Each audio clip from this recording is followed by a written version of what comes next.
Hi, it's Laura Morley here from Toddler Talk TV, and on today's episode we're interviewing Wendy Pereira from Teeny Tiny. She's going to be able to give us some great tips and ideas about how we can develop our child's learning and language at home. Everything from story time to taking walks with your toddler can be great learning experiences. So sit back, relax, and enjoy this interview with Wendy Pereira. What I'd love to do first of all is ask you, what does a typical day look like for you? Hi, Laura. Thank you for having me. I mean, a typical day for me, wouldn't say I have a typical day because every day is different. So this week in particular, I try not to work. By work, I mean present on Mondays. I coach my daughter's netball team on a Monday and I do my own little training, and that's kind of my supermarket and house day. So Monday was a bit like that. Tuesday I was down to Taupo to do a get ready for school for some early childhood professionals. So that was a whole day. Back again Wednesday night I was working, did an on the move session for a parent centre. So that's with sort of 4 to 7 month olds. And then this morning I've just done a crawling and crunching session with a dietitian that I work with. And we worked with about 10 busy little 7 to 11 month olds. So yeah, it is busy, but I love being busy. I'm a busy person, so I enjoy it. Fantastic. And you've obviously got 2 kids yourself and are working with toddlers all the time. So what do you think would be the biggest challenge when it comes to parenting and growing beautiful little toddlers? Oh gosh, I really see. I mean, my 2 now are 11 and almost 11 and 9. So I mean, the toddler stage is just so much fun. I mean, those first steps, those first words, it really is an awesome time. But really, I see what challenges on parents today is time. It's that balance, trying to find the balance between family life and work life and partner life, and keeping that all in check, really. And I feel sorry for parents of today because the stresses on them is enormous. I think technology is another big one. And how to deal with that, and how much is too much, and then just the competition between, well, what should my child be doing, and why is my child not doing this, and what's the best centre to go to, and all of that goes on. I think just take a deep breath and enjoy your tiny where they're at. Yeah, absolutely. I think that there'd be a lot of people watching this today that would be able to resonate with some of those things and feeling. And I remember I did a blog actually a couple of weeks ago. And for those of you interested in checking it out, it's toddlertalk.co.nz/blog. And I actually just did kind of this open letter, if you like, of if I'm talking to myself, what would I tell myself? And I think one of the things is that I think I tried to pack too much in. And I was trying to work, and I think that doesn't happen necessarily when they're babies, because I think you get this grace period where it's like, oh, it's actually okay, they're just a baby, and you're able to stay home with them more.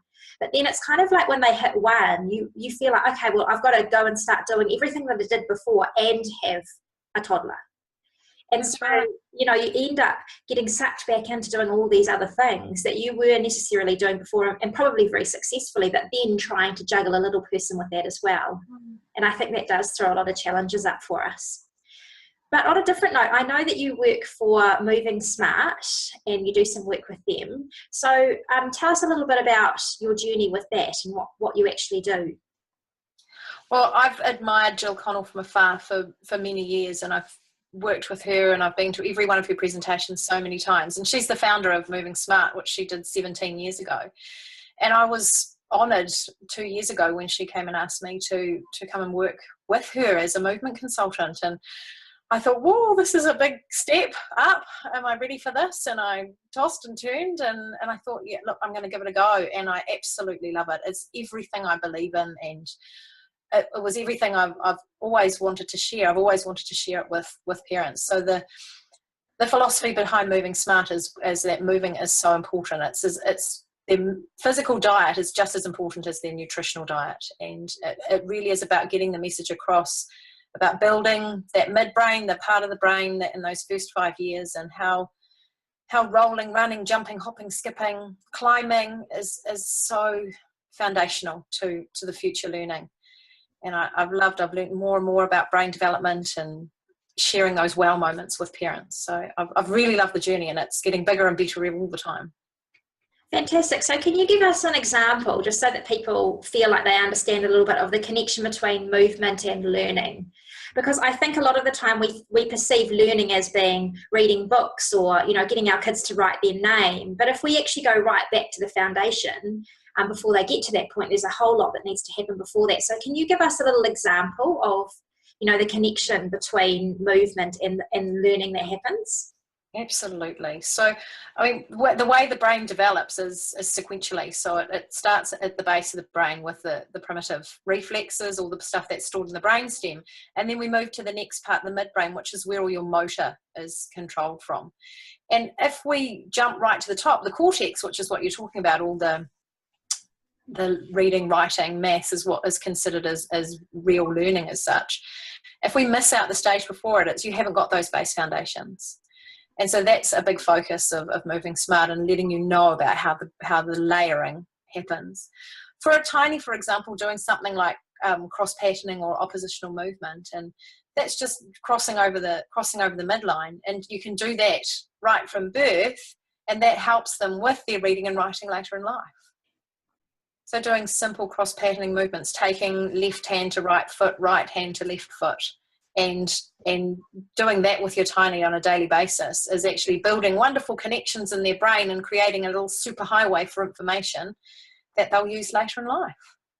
I find it really interesting as a primary school teacher, because we actually, as a junior school, I used to teach in year 2, and we actually spent a lot of time still doing a lot of those kinds of exercises, because we found that not only did it stimulate the child's brain to learn better, but I think it also, we could see that there were children who'd missed out on that for various reasons. And those were the ones that were having so many learning difficulties when they got to, 5, 6, 7, 8 and beyond. And so we needed to kind of fill those gaps.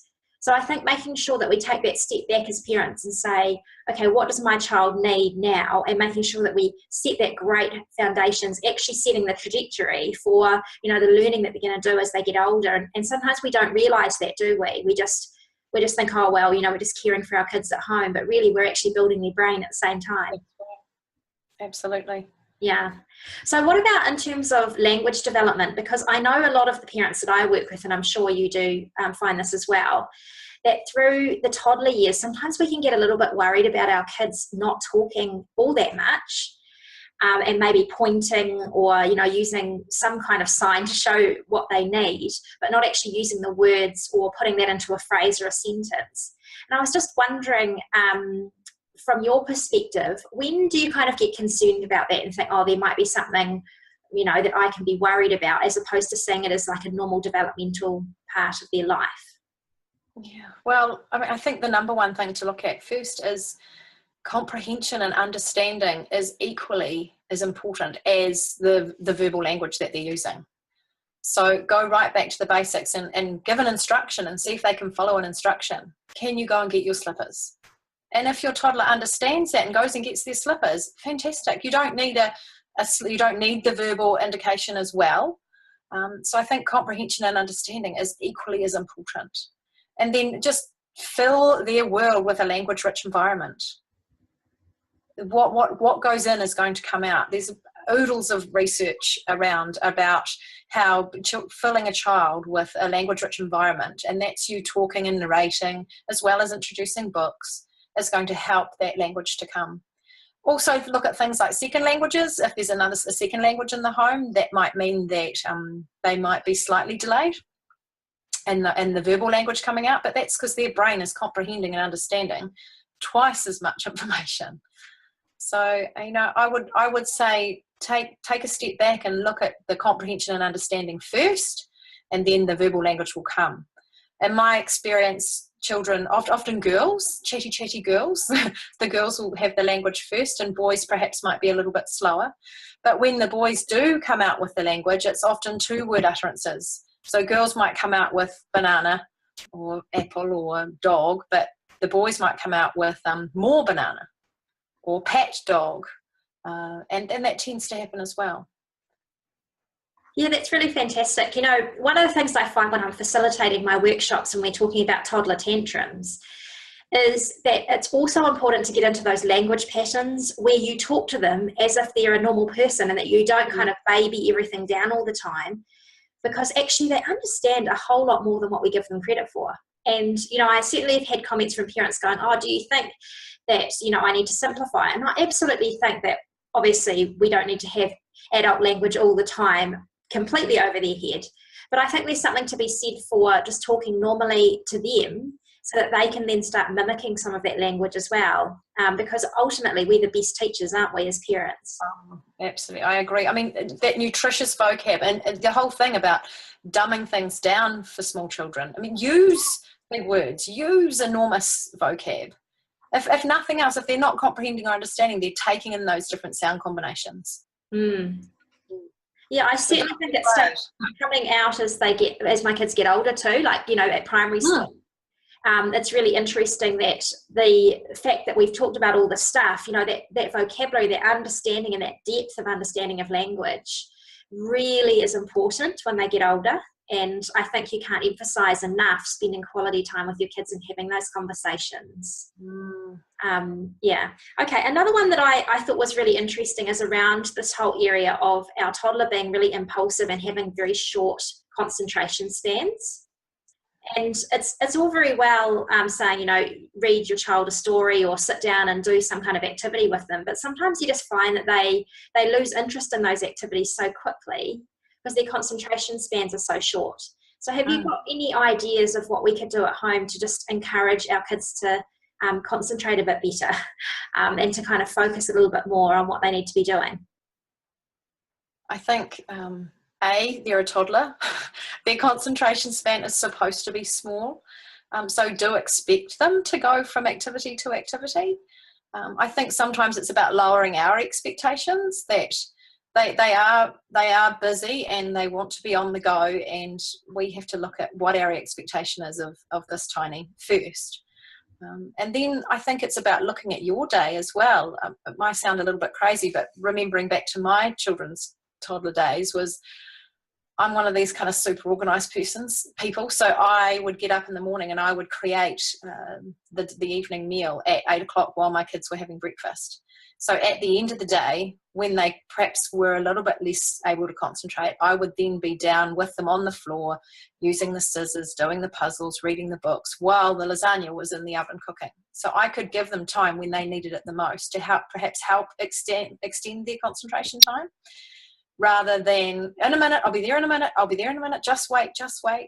So I think it's about giving them the time as well. You know how there's something called Fiji time? That toddler time.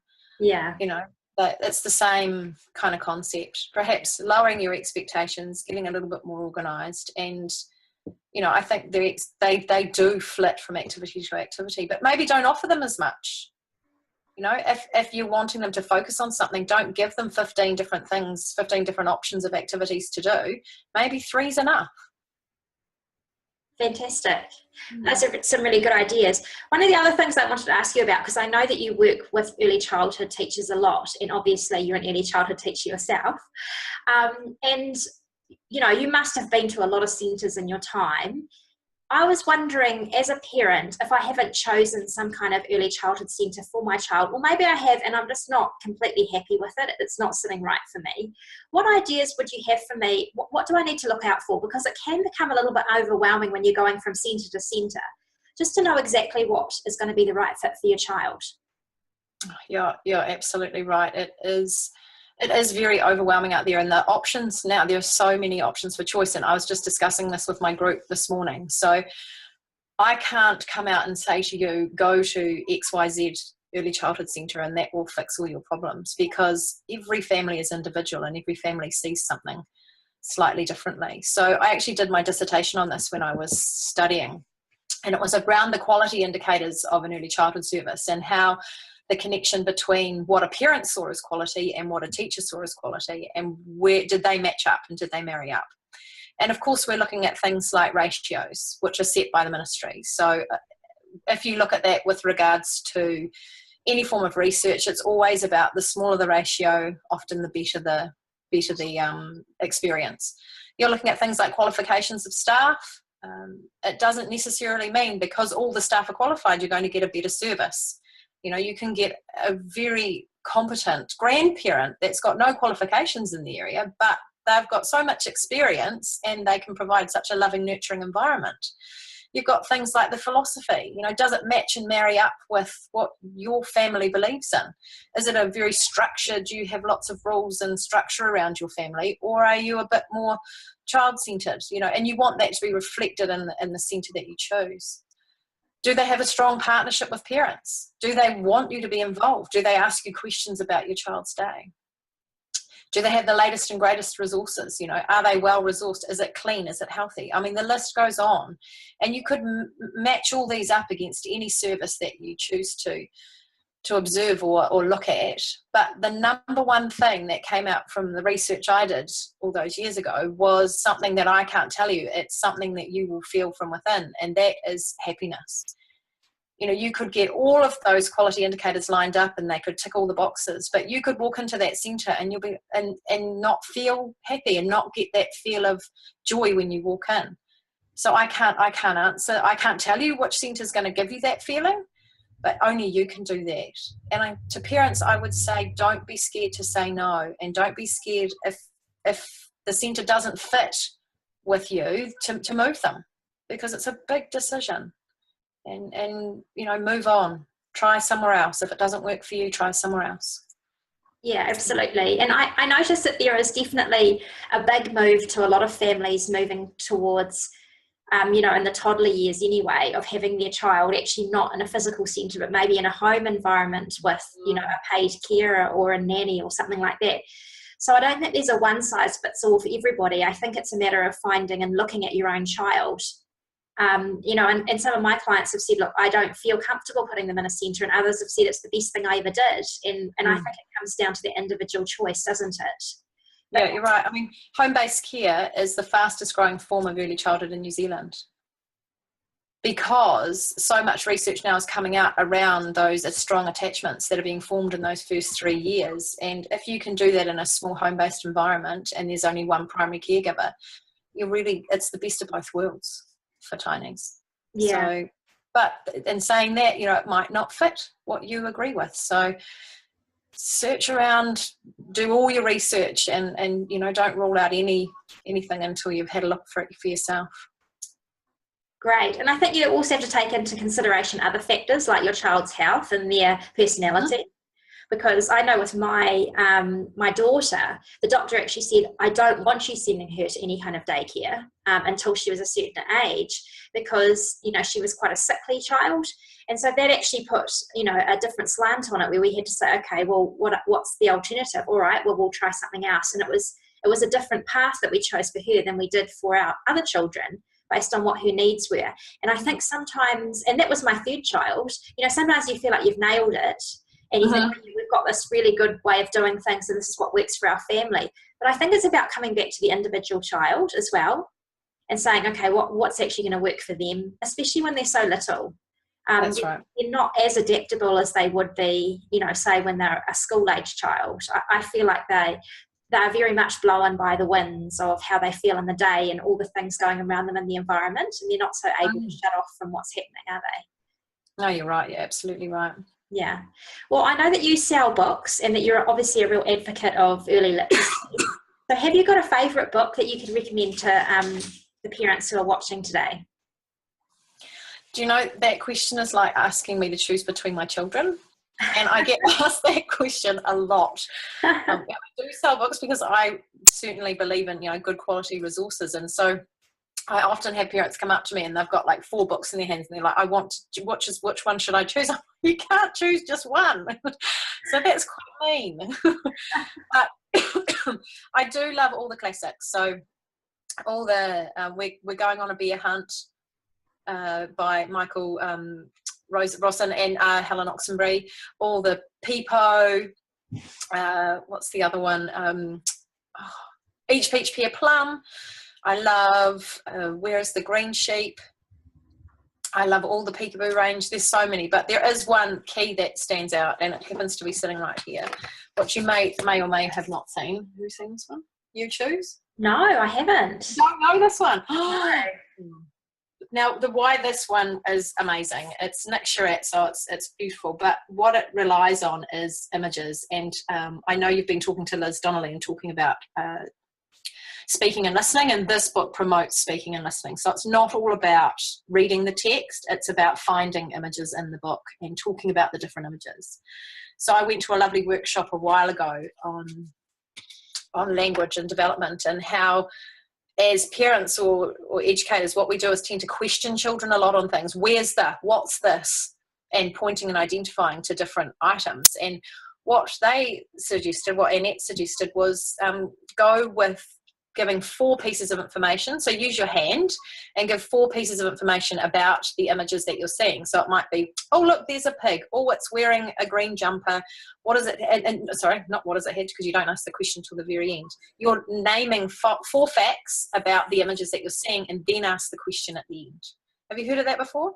No, I think that's a great strategy. I love it. Because too often we're constantly, what's this? So you're giving 4 pieces of information first and then asking the question at the end. And that way you're building all this wonderful, nutritious language and then firing the question. And don't make it, the old yes, no questions. And I love that. I think it's really powerful. Yeah, and I think sometimes when we're reading stories as well, we can actually interrupt the joy of the story by trying to look at the page and add our own 2 pence worth, if you like, of saying, oh, look at this. And, sometimes it's actually nice to actually enjoy the story. And then on subsequent readings, come back and look in more depth at certain things and develop. You know what I'm saying? Then ask you questions. Give information. Give information first, and then come back and ask questions. Whereas too often we go the other way. We're all about the questions first. Yeah. No, that's really, really good. I think you've hit the nail on the head with some really good ideas there. And I know that you're going to be speaking more about this if people are watching before the 6th of August 2016. I know that you're going to be running a workshop on developing your child's learning and language at home, which I think is going to be so valuable, and certainly a workshop I'm looking forward to attending. But I was just wondering if you could tell me a little bit about what you're going to be speaking at for that event. Well, we're definitely going to cover movement, because movement is a key initially. We're going to cover things like, what I like to do is give parents strategies that they can use in the home that don't have big and expensive resources that go with them. So we're going to look at bath time and why bath time is so important.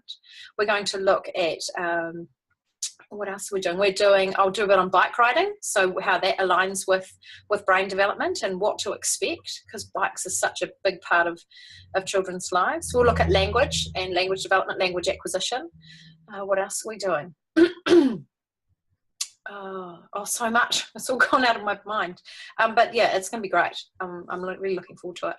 And I think it's nice to have Liz in there as well, because she'll be able to bring the perspective of the listening side of things and that little bit more depth, which I think is such an issue when it comes to getting out. It's the key. It's the foundation to language development. So it comes in first. It's that building block that's again being lost.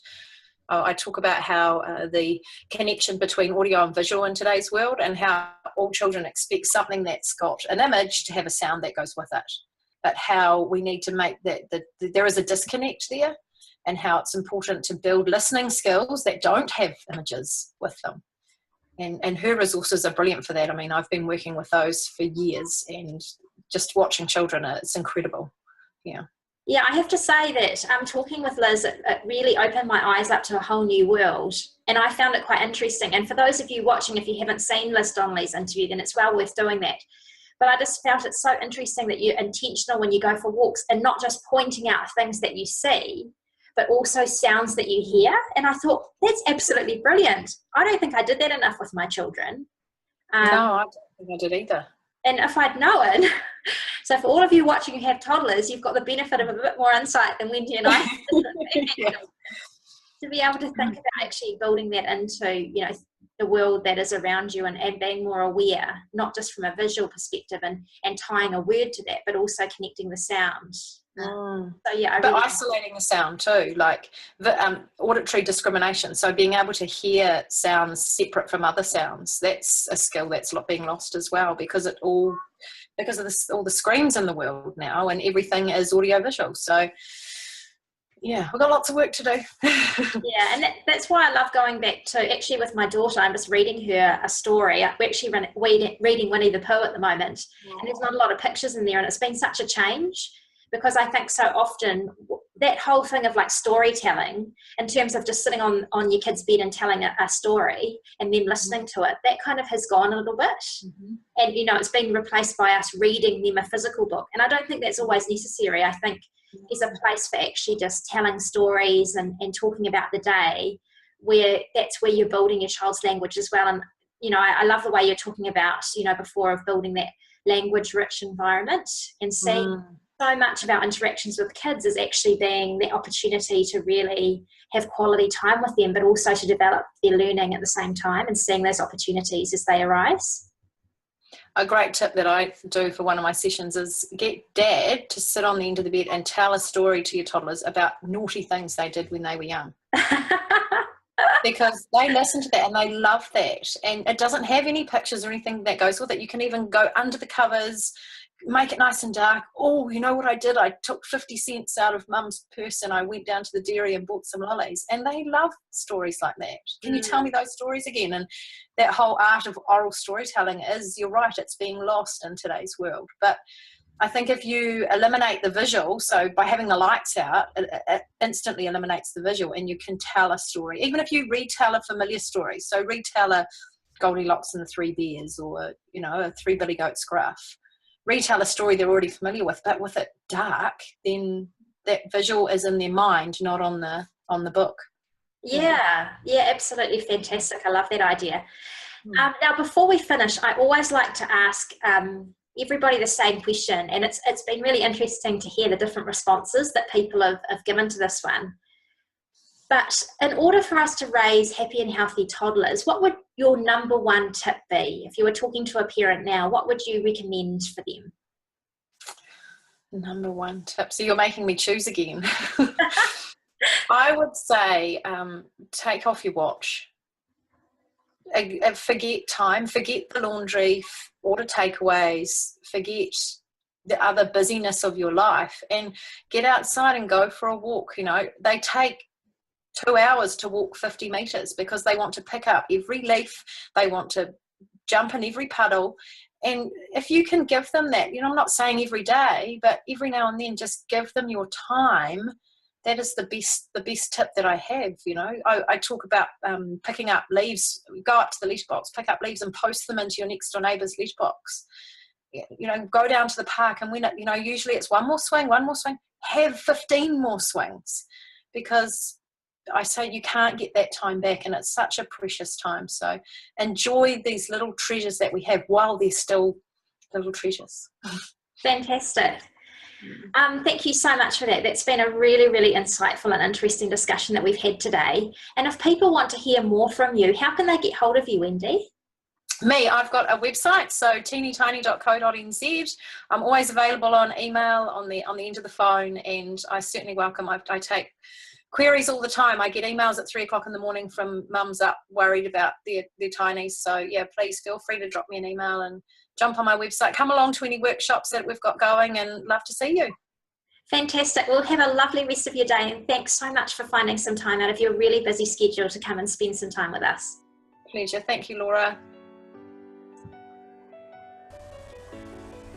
Thanks so much for joining us for this interview. If you've enjoyed this interview, then feel free to jump on to toddlertalk.co.nz and check out our other interviews in our Toddler Talk series. Also, Wendy's going to be speaking at some workshops which we're hosting, so you're welcome to click on our blog to find out more.